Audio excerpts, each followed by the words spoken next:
My name is Corey Fagan. I'm the board president of the Children's Advocacy Center here in Paris, Texas. I was really surprised to find out just how prevalent child abuse, child sexual abuse was in our community. I just want to be a part of a great organization that works to help those kids that have been victims, allow them to be successful adults when they get older, and that not be their identity that they're victims, but that they can overpower that and do great things despite what happened to them when they were a child.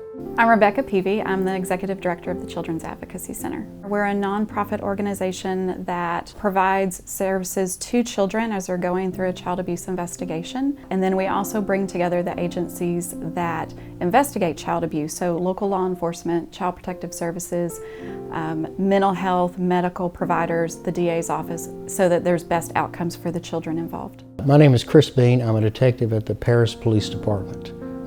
My main duties are investigating crimes involving children. One of my duties I had as a police officer was a school resource officer, and during that time I developed strong relationships with many of the children there at school. So when the opportunity for this assignment came up, I felt it was something I wanted to do. Children are the most vulnerable victims. I'm Sarah Strada. I'm the supervisor over child protective investigations for Lamar and Red River County. Our role through the CAC is to bring children into the center that we've received reports involving sexual abuse allegations as well as serious physical injury or witness to a crime. Usually kids first come to us for what's called a child forensic interview, and that's where they're able to sit down and tell their story of what happened to them. Our whole goal is to reduce trauma and to help set them on a path back towards healing and restoration. Kids who come here are usually victims of child sexual abuse, serious physical abuse, extreme witness to domestic violence, and even kids that are living in homes where drugs are being used or manufactured or sold. I came to a meeting, I left here almost like depressed that there's that much abuse going on still. You think it's just kind of out of sight, out of mind, it doesn't happen anymore, but it happens all the time, and you'd be very surprised to see the broad spectrum of how many kids are affected still to this day. So it affects them for the rest of their life. So if you can intervene, get them to speak with the counselor while they're young, it spares them a lot of years of heartache. Hopefully stops what could be a pattern for future generations.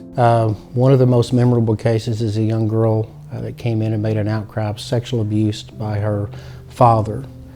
She was brave enough to come up here and talk about it, and as a result, it was learned that there were several other victims that had been victimized by this subject over the years, and he was eventually tried and sentenced to prison. A case that I can think of in that situation, girl came forward with an outcry of sexual abuse against her father. This led to her stepsister also being brave enough to step up and talk about the abuse that she had endured as well. And so we were able to help this child reach safety. Her and her mother were able to get to a safe situation, and we were able to get items through the Rainbow Room here at the CAC to help them with clothing needs and hygiene needs that they needed with relocating. Our whole goal is to provide those services in an environment that is child-friendly, neutral, and designed to reduce trauma. If somebody wants to make a report of child abuse or has a concern about a child, it's very important that they call the 1-800 hotline number, which is 1-800-252-5400, or call local law enforcement.